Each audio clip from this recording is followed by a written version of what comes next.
Welcome to Bar Banter. Today I've got someone special for you. He is I'd say over the past 12, 14 years, one of the OGs of craft beer here in Chicago. He's also known as the ambassador, chairman of the board, you name it. But Josh Deth from Revolution Brewing is with us today, and thank you for being with us, bro.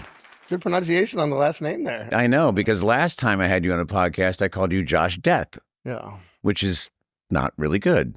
Oh, no, it's cool, man. So I It comes with apologize. the territory. I told my little kid, like, don't let everyone, ever make fun of you for it. Like, live the name, enjoy it, you know? We met 14 years ago when I was hosting a show on WGN. We featured your brew pub that just opened on Milwaukee Avenue. We featured your bacon fat popcorn and a couple other things. And Back on the menu right now. We took it off for a little while, but people were like, bring it back, and it's back. Yeah. So, yeah, it's we've had a long yet distant relationship, but it's always good to reunite and good to have you, man. And the first thing we need to do, since it's kind of like we just woke up together, is probably have a breakfast shot. Have some or breakfast. Deep Death beer, right? All right, talk about this. This is Deep Wood Series Stupid Massive Cafe Deth. This is 14.9%, 6 cups of coffee and 1 beer. So there's a shit ton of caffeine. At least in the can, something like that. Yeah, maybe more. Well, shit ton of caffeine and a shit ton of alcohol. So we got Death's Tar or Death's Tar. Having some fun here. Let's pour it out, baby, while we talk. And that's like the base stout that we start with. And then pretty soon on, we made Cafe Deth. That's our coffee version using dark matter coffee always in this beer. Mm-hmm. Oh, wow. And then, a few years later, we were like, that's kind of fun, but let's take it to the next level coffee wise. Thanks for breakfast. Cheerio. Appreciate it. And then we made Supermassive Cafe Deth a bunch of years ago. And then this past year, we released that beer, but then we decided to take it to like one more level more, and we made Supermassive. Okay, stop talking. Cafe Deth. Because I just tasted this. Okay, yes, sir. And it's stupid. It's stupid good. It's delicious. It's a good way to get the day going here, We don't need to mention what time of clock it is, but coffee is always welcome. I figured it was wood. Sometimes you save the big barrel-aged beers till the end of the podcast and work your way through that, but... No. This one will give us a little juicy jolt. Start with that. Yeah. Yeah. This is like our Marty Scott, who runs the barrel program at Revolution. He talks about this as cold brew, the way you would just jam as much possible, kind of, and that method of making cold brew, which is cold infusion of the coffee. We use whole beans, not even ground. And, but instead of doing cold brew, take out the water you would use to start with cold brew and start with barrel-aged 15% Imperial Stout. And by the way, this is Dark Matter Coffee from Chicago, so they're keeping it local right now, and this is so freaking delicious. You can tell stories here, right? This is banter time? Yeah, do whatever you want. All right, so this coffee from Dark Matter, it's a Guatemalan coffee, and I had just like the utmost pleasure to travel with Marty down to Guatemala with Aaron and Jay from Dark Matter. Just like a year ago, January, it was like, we've been talking about, you guys got to come down and see the farm and they grow the coffee and all that. I had met one of the owners of the family who runs it, who had visited the brewery before. And we've used their coffee for years. And you just want to keep building these relationships with your suppliers. Like, that's just a great business philosophy, but especially when it comes to coffee and you want to get down there and learn all about it. And it's in the mountains and the volcanoes, such a beautiful area. And it was like December, 23rd, like a day or two before Christmas. And Jay from Dark Matter texted, we're going to Guatemala, January 2nd. Are you in? And it was just yes. I did check with the wife, but it was like my calendar. I've had that lull in life after New Year's, and there's just it's a New Year's hangover. It's just not that lasts. Many for people a in the world time. choose to take a little break from alcoholic beverages, but it was just the perfect time to get out of Chicago. Can I jump on that for a second, real quick, and we'll keep your story? Sure. Fuck dry January. Seriously, fuck dry January. Seriously, I hate that. It kills the bar business. And you're just going to go back to drinking again. What's the point? If you just can't be a professional and pace yourself, then just get off the wagon. Yeah. It's how do people deal with like having a few too many beers, which is like that. We talked about that earlier today. We were talking, and it's like that's the reality of being a bartender. Yeah. Being in this world, you got to be able to talk about it, and you got to like we drink beer for a living, and we were talking about Malort liquor people. They drink Malort for a living. You know, they got to manage their Malort. We got to manage our beer when we're out doing our jobs and having a good time. And yeah, some people like can manage it on a regularized basis. Some people just need to take a break, and that's like how they deal with things. Just like people do fad diets, and like they get on a diet for a while, like, oh, I'm on a diet, and they want to tell you all about it, and then like a month later, you see them eating a bucket of chicken, and then they'll find some way of telling you how it's kind of like it's okay. Their diet is it's okay to have fried chicken on their diet. It's a bucket of chicken and a Diet Coke, dude. Yeah. Like relax, okay. So, well, yours is all. I don't need to hate on it. We came out with the hop water this year, by the way, during Dry January, the first time we've ever made anything non-alcoholic in a can at Revolution, and so I'm not a hater of Dry January. Not at all. I don't personally do it, but we have a bunch of people at the brewery who do the Dry January. I think Dry January is for quitters, personally, but that's just me. Yeah, no, it definitely hurts the bar industry. And like the last thing we need right now is anything that doesn't help the bar industry. And so it's though it is nice to be able to like go and to your favorite bar that's sometimes kind of busy, and you get to have a nice moment in the bar, maybe in January. I love trudging out through the snow. That's one of my favorite times to go to neighborhood bars is when it's snowing. Of course. And you make it there, and like everyone else who made it there also made it through the damn snow. Right. And you have something in common And now with we're them. family. And the tamale guy walks in, and life is good. It's all good.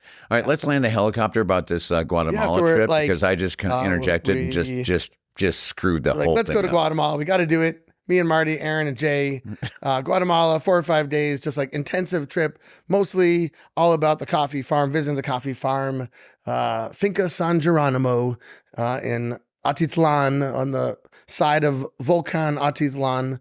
It's volcanic soil. It is a mile from the top of their property to the vertical drop to the bottom of their property. It's super steep. Water just flows crazy down the volcano. So they actually move the coffee through the processing facility with the stream water that comes off the volcano, rather than why use a motor or machines to pump water. You've got it flowing right down the volcano. They grow old school ingenious. And they're growing cacao there. We did another version of this beer with cacao from that same farm that and dark. You put a cow in your beer? Yeah, Dark Matter has been roasting the cacao chocolate. beans. Never mind. Sorry. Milk chocolate. You need the cow for that. Yeah, I know. The milk chocolate. That's true. Thank you. And super cool people. Shout out to Giorgio and the whole family out there. They were just out again in Chicago for a big Dark Matter party. They are just some of the coolest people. And they get to tell you about how their family business is going. And it was started by like their grandfather who came from Italy, married someone from Guatemala. And so that's their blood and that's what they bring to it. They also have cows there. They make cheese and they have all this cool recycling on site, super biodynamic, the way they take care of their soil. And it's just like, it's on the side of a volcano. And like, there's like one of the most active volcanoes in the world is right there. Great natural beauty. I highly encourage everybody to go travel to places like Guatemala. I've been to Ecuador, Costa Rica, Peru, all around. I just love traveling and especially beer. But his point beer is a great language to be bringing and talking about. If you go to Guatemala, make sure that you end up drinking some deep wood because this is really good. Let's keep going here. There's a lot. We scrolled in the suitcase. We drank some beers with them down there. And then you drink like the local beer, which is just like easy drinking lagers. That's what you want on a hot day. Well, sure. Of course. Let's move on a little bit. Talk about Revolution, how you started in 2010 or earlier. You had the idea in 1999, but you just, it took a while. And now you're known more in Chicago for your IPA, right? Definitely. Yeah, Anti-Hero IPA. It's on the table here. We'll be drinking some. It's on the table. It's on here at Callahan's. It's on tap at O'Callahan's as well, because like people come in and they ask for a local brew and a local IPA, and that's what we want to be able to give them and tell them. So it's good. But you have a lot of other beers to talk about too, because you guys expanded. Like you were firstly known for Anti-Hero. They do a great IPA. But when we did Anti-Hero and IPA, there weren't that many other people doing IPA. No, I know. That was 14, 15 years ago. That was kind of, we didn't even realize it at the time that it was just like, we didn't even say, hey, let's make a lot of IPAs. Mostly it was like, there was all these hops coming out I remember like when the Citra hops came out. We got some from Nick You're Floyd. dating yourself, kid. Yeah. Here, have thanks. some more coffee. I will have some more coffee. It's good. And it was just like, well, we got all these hops. We should make another IPA. That's kind of how it started. How many IPAs can we have on, Josh? I was like, well, I don't know. We got 16 taps. We started out with a bunch of guest beers, and eventually our IPAs kind of took over some of the guest beers at the brew pub. And, we're 14 years now at the brew pub, coming up on 15 in just And like let me 6 tell you months from something. now. So Go there and get the bacon fat popcorn, which is just, it's sinful, actually. Can I make It makes you feel bad about yourself. It makes you feel so fucking good at the same time, which is great. I'm going to make a sidebar right here and give a shout out to Chef Jason Petrie, who is our OG original chef. Yeah. And the bacon fat popcorn, that was his dish. That was his vision. He came up with that before we even opened. It was on the opening day menu. It was obviously the thing people all wrote about and enjoyed, I always tell people, like, don't look in the bottom of the bowl No. after you finish it. That's That's how we met. We met because of your popcorn and your beer. Exactly. But like the popcorn. A lot of bacon fat goes into that, so I make it shine. Anyways, Jason brought that to Revolution from the get-go. Jason is actually leaving us. This is his last week with Revolution. He's been with us over 14 years. He actually helped me like build out the inside of the brew pub before. He worked at the Handlebar, my old bar that I had before I remember Revolution.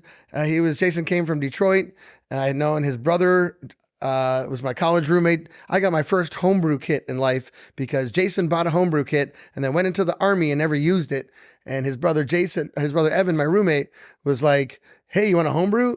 I'm sure I was like talking one day. I was like, "Oh, I'm going to homebrew." And I was 19. And he's like, "I'll give you this homebrew kit for my brother." He bought it. And Jason's been with us that whole time, really 15 years working at Revolution. I think I've worked with Jason 16, 17 years. Okay. Well, he's finally moving on, and we're hiring a new chef at Revolution for the first time, hiring a new external chef. And so cheers to him. Cheers, Jason. To his bacon fat popcorn. And your bacon fat popcorn, you glorious son of a bitch. Seriously. Yeah. I mean that. Grew up in Boston, around Boston, went to Ann Arbor. That's when you started home brewing. That's correct. And you said, maybe the Ann Arbor thing isn't for me. And you just decided to move to Chicago. Well, this is like a college town. It's like, yeah. My wife was from outside of Ann Arbor. And so like she was ready to get out. Yeah. She first moved out of the house, moved into apartment in Ann Arbor, and went to school there. I was a kid from Boston, so I was happy to just be at college. Ann Arbor's a great town. My daughter is there right now. She's wicked smart. Yeah. Yeah. Fucking pissa, dude. Yeah. Yeah, she's a pissa. Yeah, no doubt. Ann Arbor's a great town. And it was all like Larry Bell beers. Yeah. Kalamazoo beers coming into Ann Arbor. Those were the beers that I grew up idolizing. We would buy 22-ounce bomber There really bottles. is nothing like a Two-Hearted once in a while. That was like, back then, that was like a specialty beer every once in a while. Yeah.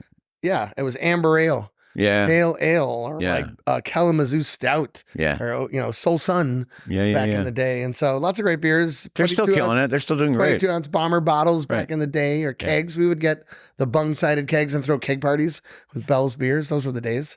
And then I would. You looked like you were having PTSD from those parties. I'm not really sure. You just kind of closed your eyes and like, no, man. I'm like, those are some of my best memories of the college keg parties. That's what hell yeah. Got me into beer. It's like college and beer. It's kind of like a funny metaphor. For some people, they think about it just as like excess. Or it's like in America, we're so prohibitionist that we can't let kids drink before when they're 18. So we have to send them away from the household, away from society at large, so that they can get their yayas out, where it's like, okay, but we don't talk about it. So we don't have to witness it or talk about it. Yeah. And it's like, that's so sad. I know. I know. And then, actually, I think, especially after COVID, the keg party phenomenon is not as strong as it used to be. No, it's not. I miss that. People need to have keg parties. You're 6 years younger than I am, but my deal at the keg party was it was a keg party. People were doing actual keg stands and doing playing Anchorman. I love Anchorman. Anchorman, where you we played Anchorman with Bell's Third Coast Beer at Luther House Cooperative. You know what Anchorman is, right? And I was the Anchorman, and that's a fine beer. They don't make that beer anymore. Third Coast beer, but it was a lighter bodied beer and not too bitter. That's what you want. A nice pale ale is fine. Yeah, see, he's even talking about the beer that he's drinking with Anchorman. I know the people we in my head who I used to played drink with PBR or Lucky Lager down in Florida because Lucky Lager. Look at I you. grew up in Florida, so white trash. But Anchorman, if you people don't know about it, it's 4 people on a team. You have a pitcher of beer.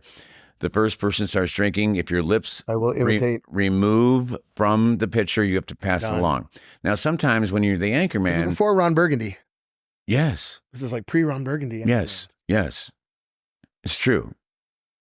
Yeah, and if your lips removed from the pitcher, you had to pass along.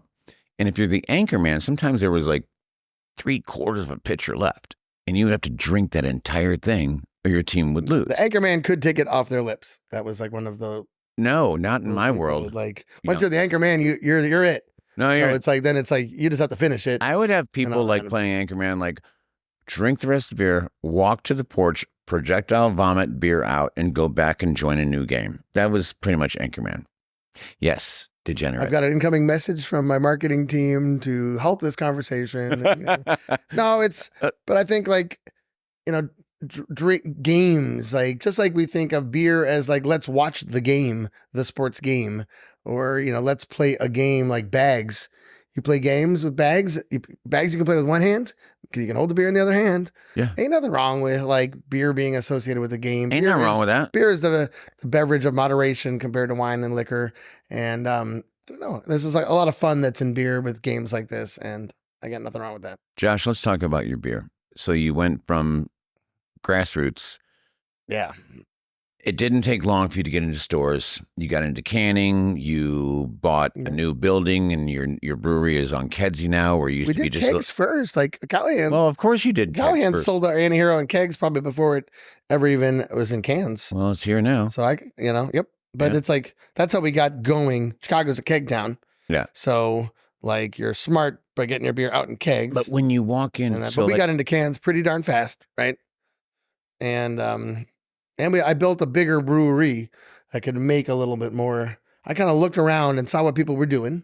I worked at Goose Island back in the day for 3 years. I'm happy to talk about that. Feels like everybody's worked at Goose Island. Almost every guest we've had on this show has worked at Goose Island. Michelle Foyk, right? The Foyker, yeah. Everybody, the Foyker's been there. Like everybody's been in Goose Island. Her first day was like my last day, last week. And she told me about that. Yeah, and it was great. Yeah. Maddie, the little crazy guy, is still working at Rev, and sure. Me and him were working at the brew pub, and like kudos to Greg Hall. When they get a new manager, especially at the Clybourne brew pub, do you put him on the floor right away? Nope. Shove him into the brewery for a week or a couple days with Josh and Maddie, and like make him like sweat it out and clean out the grain. And then Greg Hall said, "You know what? I'm done. I'm going to go start a cider company.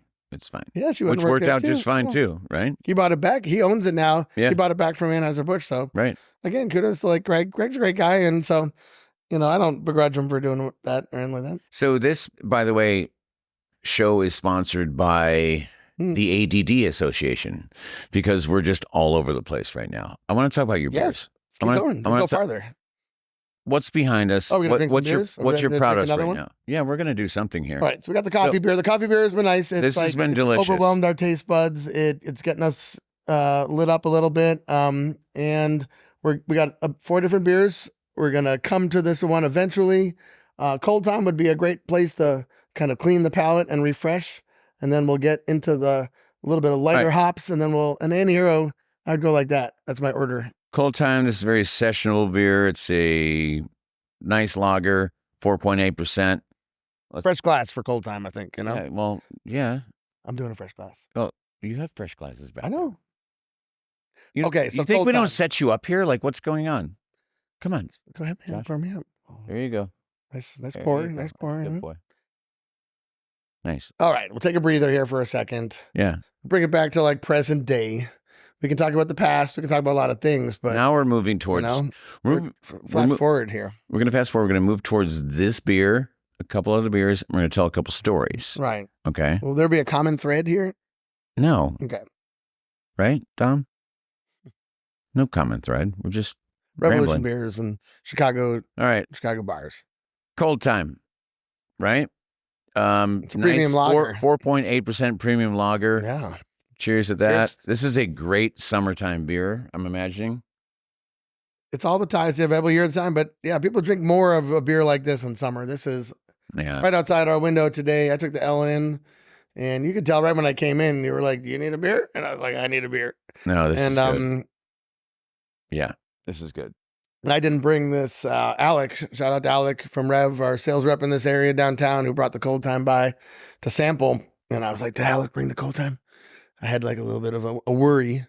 No, he brought it. And he Alex did. He came through. This is a really nice crisp. It just goes down very smoothly, and it just leaves you with a clean palate. It's just, Yeah. you could drink this all day on the sun deck, right? Like that's just not a big deal. People call stuff sessionable. Like going. a lot of these beers are like, oh, well, this is a session beer. Well, this is a session beer. It's 4.8. Right. It's right. The choice of 4.8, I was very involved in that. We had a few different options on the table alcohol wise. We really didn't think about a whole lot lower, right? Like, let's say like Budweiser, Bud Heavy, 4.4, right? The light beers can go a little bit lower than that, but like the floor is generally set right about there in my mind. And then there's a lot of like 4.5 and other beers up and stuff like that from there. Right. 5, you get over 5, and you're not really sessionable once you're at over 5, right? The Brewers Association, they call session beer below 5. Mm-hmm. So we could have done 4.9, but then I was like, you just look like you're trying to be 0.1 under 5. 4.8. 4.8 works. I like 4.8 because like 8 is 2 times 4. It just seems like a nice round number. And then you look at all the lagers. Let's talk about lagers, right? Lagers are good.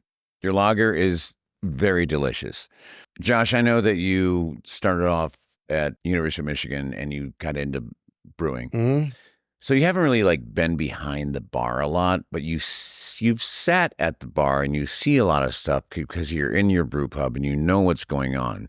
So part of the reason of the show is to talk and tell stories about people who come into the bar. Yeah, let's do it. So I'm going to lead off with one, and this could be the key candidate for douchebag of the week, which is what we love to do. I do day shifts, right? So I get here at 10:30, I open at 11, and I'm gone by like 6 or 6:30, right? It's like 2 in the afternoon, and these 2 girls from Buffalo, adorable girls in from out of town doing. Well, Buffalo. My dad's from Buffalo. Yeah. Right. Well, does he do the shuffle? They're like, where? As soon as I start talking to them, this guy's like comes in. And the minute someone comes in and goes, "What's up, Chief?" You're like, okay, here we go, right? Like, this is just not going to go well. So I'm talking to these girls, and I'm like, "Oh, what should we do?" I said, "You should go to the architecture tour, like on the river. It's a great thing to do." Of course, yep. And he's like, "Bruh, nah, that thing sucks." And so I said, "Excuse me, ladies." And I look over, I go, "No one's talking to you at all." And I go back and I talk to them. "What about pizza?" I go, "Well, if you're in walking distance, Paisanos is great, like 3 blocks north." Paisanos solid. Right, solid. Good Revolution account. And he goes, "Bro, go to G." I'm like, no. So then I just said, "Ladies, sorry." And I look at the guy and I'm like, "Shut the fuck up." And he's like, "What?" I go, "Shut up. Like, no one's talking to you." And he's just looked at me like, "You're killing the vibe, bruh." Like, he called me bruh. Really, I'm like, "You're killing the vibe." And he's like, "Well, I just want a beer." I'm like, "No, there's a bar 3 doors down. Bye." "You're not going to serve me?" I'm like, "No." Like, you're driving people out. You're driving people out. Yeah, like we have the bar in the round at the brew pub. Yeah, right. The yeah. racetrack style bar, and they're like your eyes meet. Like there are a couple spots where like you just naturally are looking at some other person because of the shape of the bar at the hard corner. And like the bar itself is like it's the place people meet, right? And on the L on the way down, this woman was wearing a t-shirt that said Tinder. And I was like, okay, good for you. That's awesome. Wear who you are, be who you want to be. And that didn't exist way back in the day. So we had the bar. And there was always like the meat market aspect of the bar where some of that culture got promoted. And it's like that type of culture, by the way, is like way out in today's world. We each have young kids and like those kids, they're changing the world. They do not like that. They're doing it better than we are running the bars. So, but the bar will always be there, and it's a place to meet friends. It's a place to hang out. It's a place to talk to strangers. I love that aspect of a bar, which is just like, especially in COVID, like Well, we didn't talk to strangers for 2 or 3 years. And like, yeah, it takes a little bit of time to get used back to talking to strangers. My grandmother was like from Buffalo, by the way, was one of those people who like, you'd always be like, oh, hello, my name is Dorothy. Who are you? Where are you from? You know? Yeah. And then just like always talking to strangers. And it took us a while to get used to, but you would meet all these interesting people. And, yeah, I think sometimes it's hard to read where people are at. Yeah, like your Well, Buffalo girls you're talking about. They genuinely were asking you as bartender. They're looking to you as the expert for some information. You, It's- you couldn't get a word in edgewise because of this guy. it's the douche who comes in and just like interrupts everything, and that just is kind of annoying. I love my job. I love my regulars. I could name them off in a heartbeat, right? But I really do enjoy kicking people out sometimes. I know that sounds really bad, but I really do enjoy it. Is that bad? As an owner, is that bad? In a sense, you're maintaining standards, just like we maintain standards for our beers. Like I tasted a beer this week that just didn't taste good, and I was like, and we had a little talk about it. I'm like, everybody, like this just doesn't taste good. I get like what you're trying to do, but excuse me, like do we all agree this beer is like doesn't meet the standard of like really good, and like we don't need to sell it if it's not really good. And you got a bar here, you're maintaining like the standard of. You want a good vibe and a good atmosphere in your bar. You want people to be respectful. We have core values of Revolution, not to get all corporate on it, but number one is like respect people and build trust. Like when you sit down next to someone at a bar that you don't know, you can instantly piss them off the minute you sit down, or you can kind of be casual and like in 30 seconds to 2 or 3 minutes be making a little small conversation with them. And in 5 or 10 minutes be having a great conversation with somebody you never met before. And that's a beautiful thing when it happens. And that's why they call it a pub, because it's a public house where people just gather to like have a beer and talk. Well, right? Chicago's one of those cities like when you walk down the street and someone bumps into you and they go, "Excuse me." I love that about Chicago. That's to me, that's Chicago. Yeah. And like you need to know how to deal with that person, that attitude. And it's just like you bump into someone going through the door and you have to know to someone, is it a person where you're like, "I'm sorry about that, please, after me," or are you the one who says, "Excuse me," because the person is disrespectful of you and your personal space? And the bar is a little bit like that. And it's public space, man. And it's a lot like the street corner. There's not a lot of places left in our world. So much of the world has gone away from, hey, let's all get randos together in public in the same place. And the bar is one of the few last refuges where that happens. True. And I think I am not at all worried about this next generation because they're going to want and need the bars just as much as we did. And bars are never going away. They're going to need the work, the tips. Let me go back to one more thing that I love about bartending. I love when someone comes in and comes in so hot and so over the top. Yep. And I basically am calling them an asshole to their face, but they think I'm their best friend. And it's the best thing in the world. I'm like, you're being a douche? And they're like, "Oh, yeah, okay." I'm like, "No, really, you are." So this guy comes in like every couple of weeks. Tell me, you know this guy probably. Like, you know who this guy is. Comes in every couple of weeks, reminds me all the time of a couple places he owns in Chicago. I'm like, "Yep, I know. Like, I get it." And then he decides to like just start being like, "Oh, how long is the guy got to wait for get the beer here?" I'm like, "Shut up."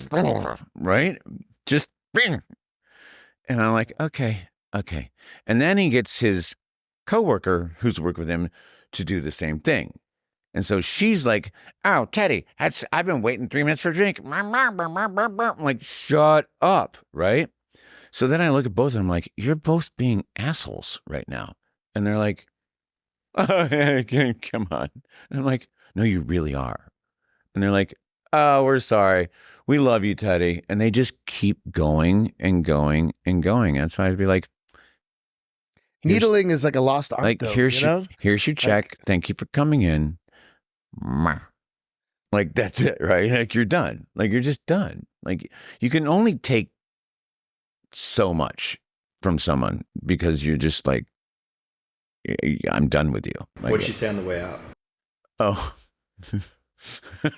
Wait, first of all, Dominic is behind the camera right now, and he's been running this entire show. We got to give a shout out to Dominic. And Dominic, I love you. Dominic, tell me what she said to me. She said you're a shit bartender. Yeah. She said, "This is on a day shift." No, yeah. This was today. They were wasted at noon. Let's like. She left. She said, "You're a shit bartender, man." And then guess what? She left me a $50 tip. Okay. So, what does that show you? She was either too drunk to know how much she was tipping, or thought she was. It's the people who think they're funny, but they're not funny. Yeah, that's that's the worst, right? And then you have to be louder than the other person, and then it just becomes a competition of who can be louder, and that's one thing that drives me nuts. So I just had to vent about that one. That's cool, man. No, like are you with me on that one? I've always left the bartending up to the professionals in my world at the Handlebar and at Revolution from day one. Like we talked about Michelle. Michelle ran the bar on day one of the brew pub. I ran the business. This fucking guy never had to deal with the general public. He just was like behind the scenes and making beer and doing your thing, which is great. But you know what? You should have been in the front lines for a while. I've done it, but I'd like to put you behind the bar here one day and just see how things go. I poured beer the other days. And all he's going to pour is Revolution. She's going to be like, the only beer available is Anti-Hero, which, God, you know what? God bless you. I would completely support that. No, I like talking about the beer. I tend to like get in the way. Like you're like talk to the customers. Yeah, because you're a complete and beer in the way nerd. of it. Yeah, no, like we were talking a little bit earlier. I love like that journey when someone comes in. I love like people I don't know, never been there before. I kind of do, I will admit to pretending, or like I like to talk to people and not tell them who I am. Right. Or I love being at a bar and someone orders an Anti-Hero or a Revolution beer.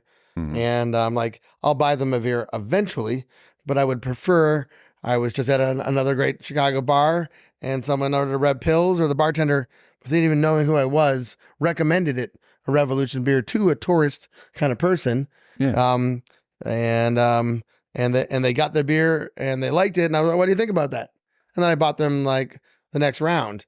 And I like that because I'm getting the genuine opinion of what someone really thinks. Sure. I love that. That's real gotta be genuine really opinion good of for you. things. I care about quality.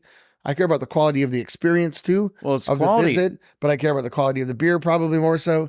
And I just love. Eventually, you like to tell someone who you are and all that, and thank them for coming in. But you don't do it right away. You just don't do it right away. I'm not the guy who like, hello, welcome to my bar, my brewery, stand in the front.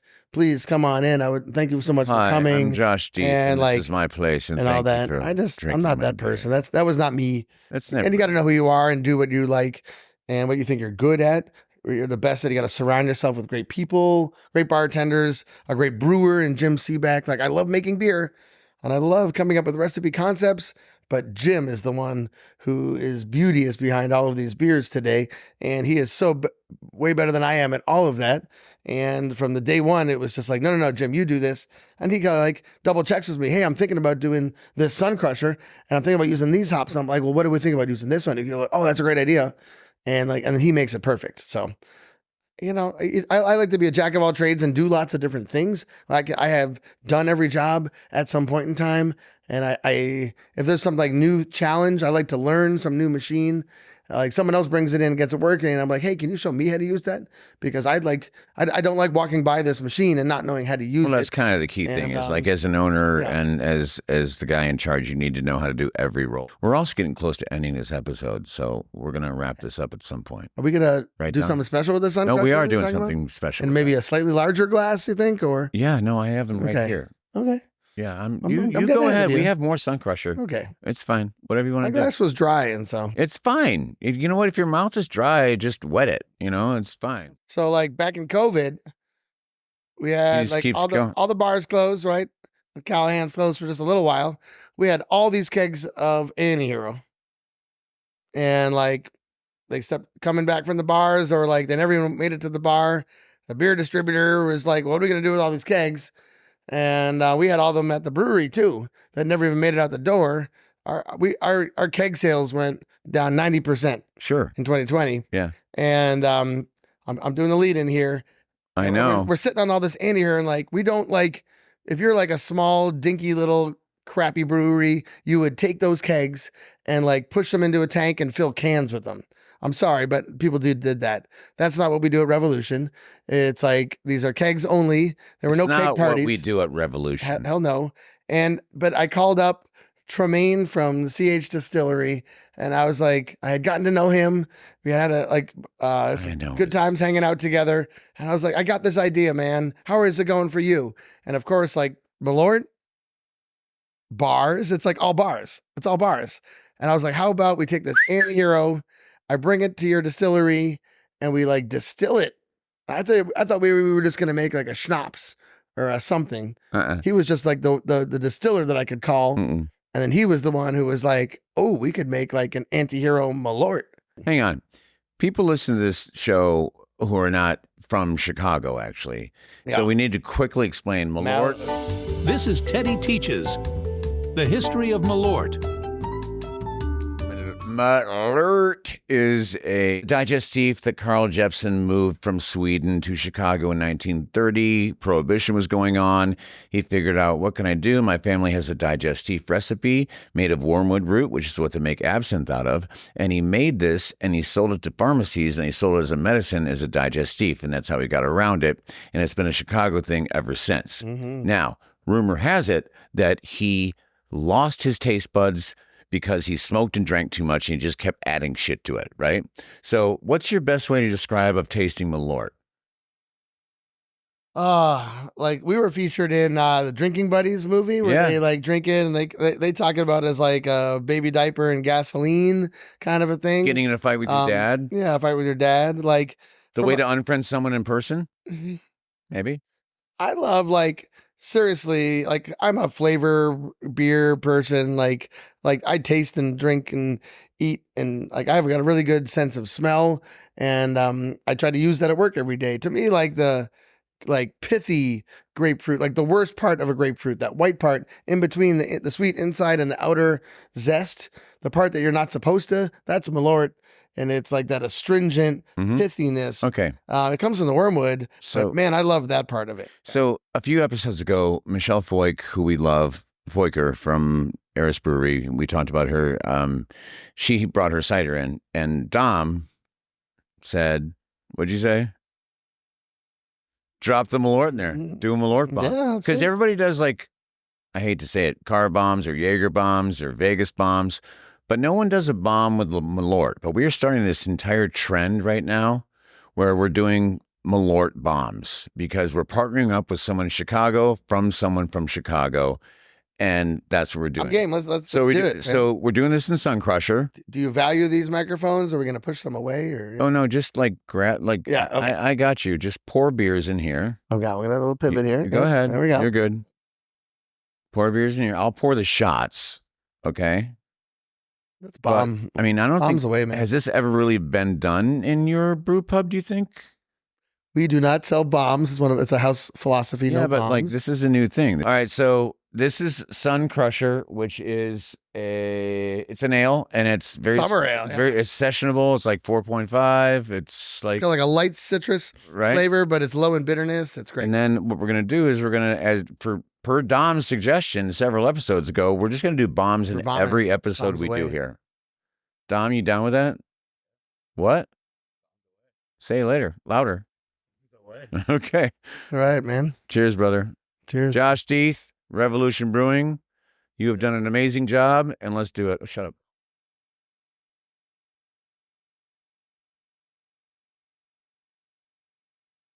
That was delicious. Josh, you should be very proud of yourself. You've done an awesome job, and the people who work for you totally appreciate it. The people of Chicago, is that me too? Yep. He just won't, he won't stop, really. No, you're trying to sum it all up, man. We owe a lot to the people of Chicago, man. They drank our beer, and like they're supporting the local beer when they support Revolution. Or we're gonna finish this off with what? This is the double dry hop Rawaka Hero, the latest IPA from Revolution. It's a clear IPA. New Zealand hops. Got New Zealand hops. Yeah. Okay. Oh yeah, that's good. Yeah, that's real good. Some deep flavor, little melon, little grassiness, little like onion, scallion, like earthy dankness to it. And the New Zealand hops are kind of where the coolest new hops that are coming out of the world are really coming out of New Zealand these days. Those Kiwis, they just do it right, don't they? They really do. If you see them in the store and you think that they're a huge brand, they have become a big brand. But don't forget, when you're walking through Jewel or Benny's or anywhere else, Revolution is a Chicago company that started about 15 years ago that has done an amazing job and still to this day living up. And on tap here below us, we're on the 3rd floor, but down below on the 2nd and 3rd floor at O'Callahan's Pub at 29 West Hubbard. Josh Deth, you are one of a kind, dude. I appreciate you. I appreciate the chance to come by and drink beers with you, Ted. Always Thank a you great for time. having us. Great to be at O'Callahan's, man. This is Bar Banter,